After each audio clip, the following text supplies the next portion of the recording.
All right, today we're going to cut and splice some analog tape, and I've got a few Clemson students here that will be observing as we do this. This actually is a little independent study class in analog tape techniques.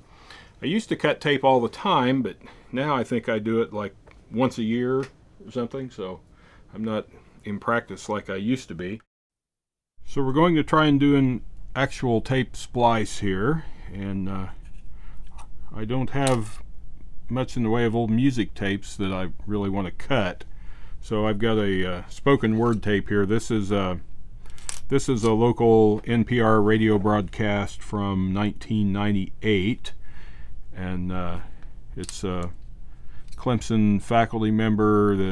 The radio show was called The Plant Professor, and in this one he's talking about termite damage to structures. So, and you can also see with the professional tape machine, I can mark what it calls a 0 point, and then I can get it to go back to that by hitting the 0 button. So I've already pulled up a spot here, and it's where he hesitates and says and I'm going to see if I can edit that out. So let's listen to it. Structure to the vertical building structure, and we okay, so he says vertical building structure. So I'm going to try to cut out the so we get vertical building structure, and might be a little bit of issues with his inflection from word to word, but let's see if I can make this happen. Okay, so I'm going to try to stop the tape right where he says vertical. So play it again.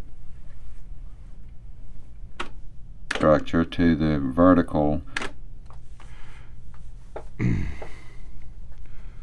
And he's got a breath before which might be a little bit of a problem as well. Structure to the vertical. Okay. Now, I'll do what we call rocking the reels to try to find my spot. Turn my volume up here.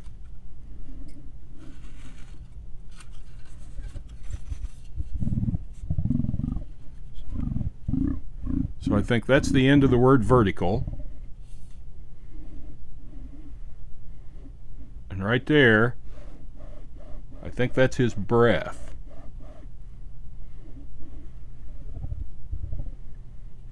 So the end of vertical, the start of the breath. Okay, so now to figure out where to cut the tape, we got 3 heads here. We have to know what those 3 heads are, because we have to know which one's the playback head, because that's the one that we're actually listening to. So the first one is the erase head, and which tries to return all the magnetic domains to neutral when you make a recording pass. The second one then is the record head, and the third one is the playback head. So we're actually hearing the tape from here, from the playback head number 3. All right, so I'm going to make a mark on the tape, remembering that this one is my playback head, so that's where I'm actually hearing it. Back in the day, we normally used colored pencils for this, and I also want to be careful and not get any ink, not touch the head itself. Oh yeah, that's making a fine mark on the tape. I can see that okay.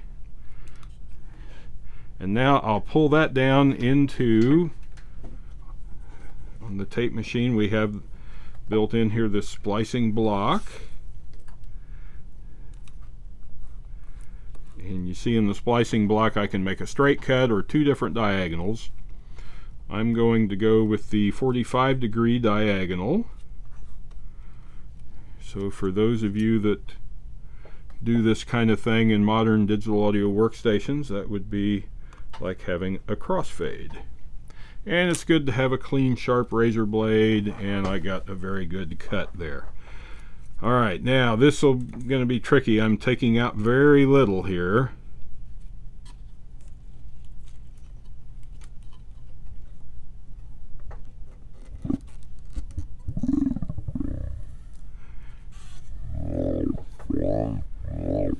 Okay, I think that's and then after that we should have building.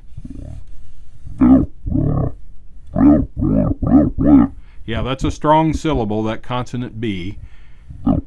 So you can see this takes a little practice to get good at this, but I think right there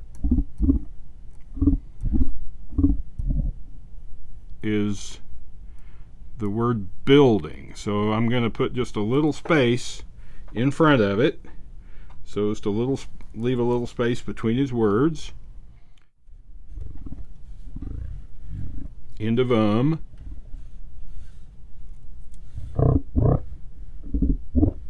and building, I think, starts right there. Now I get my pen. And notice I have to keep the tape taut since this end of it's loose. I'm having to use one hand to keep the tape taut so that it stays put on the playback head, and then I make my mark and again bring it down to the splicing block.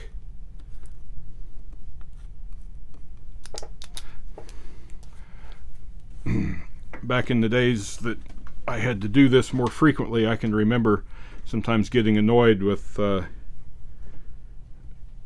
some of the people that I worked with, that I would see wax from the colored pencils on some of the parts here, and I just felt like that was unnecessary. I was always careful enough that I didn't get colored pencil on any of the parts of the tape machine.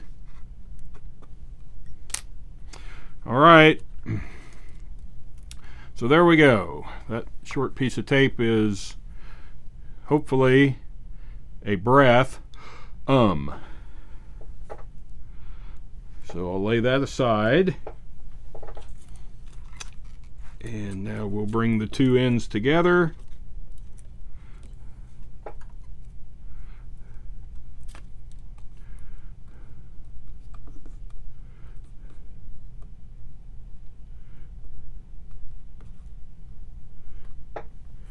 And I got a nice clean cut. The ends are butting up very nicely. I haven't tried to buy any splicing tape for a while, but I know it has still been available. As you can imagine, there's very little demand for it.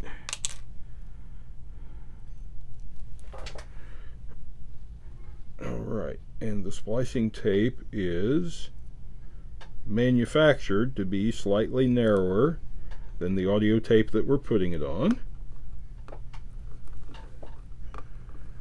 And then I use my fingernail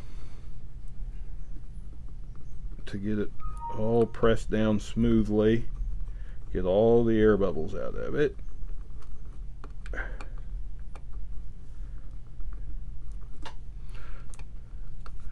I have worked on some old tapes where somebody has used regular adhesive tape and trimmed it with scissors or something, and that doesn't work as well. And it's especially a problem if the tape is wider than the audio tape and then we have adhesive hanging over the edges. I've had it where adhesive gets onto adjacent layers of the tape, and then that's tricky to, and then it actually interfered with playback. The tape mechanism would drag when it was playing back the tape. All right, so we'll get things pulled back into place here, and I'll rewind just a little bit and cross my fingers. Structure to the vertical building structure. Oh, that's great. So a slight pause, but it sounds pretty natural. I was afraid that the inflection leading from one word to the next, or the space between them, wouldn't be natural, but I think I lucked out and got this one pretty well. So it's vertical building. The cut is right between those two words. Transition from the very horizontal soil structure to the vertical building structure, and we soften those lines. So that's much better than having the in there. And today on spoken word recordings, a lot of times we'll edit out ums and things like that, but again, with computer-based editing, it goes much faster. And of course, if you cut in the wrong place, it's very easy to fix it. Where in this case, if you cut in the wrong place, it's very difficult to fix it, especially if you've cut too short. So one more time, but I still have the touch. Tie that structure to the soil to soften that transition from the very horizontal soil structure to the vertical building structure, and we soften. Great. So I'm very pleased with that edit. All right, so that's a quick tutorial on how we used to edit tape. Again, I didn't have any music that I wanted to cut up, and of course the timing with music would be even more critical, but it's, especially with rock music where there's a very pronounced beat, it's actually pretty easy to hear where the beats are and cut. It works out better than you might think. So before I close out my tutorial video here, I do have one thing that I wanted to just show and mention. I have here a tape. I don't even know what it is. It's one that's laying around the university here. And I'm not sure how old it is, but I suspect it might go back at least to the 70s. But I just wanted to show you that this old tape is developing all kinds of problems. It's curling. The edges are cupping. I think you can probably see that. It might be trying to grow a little mold on its edges. And also it's the tape has shrunk as it's been sitting here on the reel for years, and you can see these creases or crinkles in the wind of the tape. So that too is contributing to damaging the tape. So I just pulled this out of an old box of tapes a few minutes ago, and I may try to do a new wind on it. I'll run it off to one reel and then wind it back to the other one to try to see if it'll straighten out a little bit, and then might try to figure out if we think it's anything important.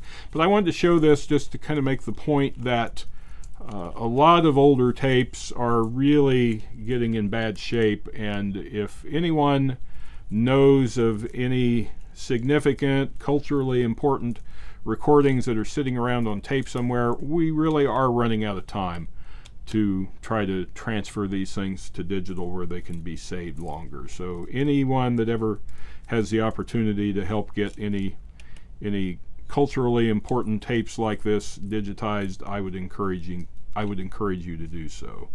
So I hope this tutorial's been instructional, and thank you for watching.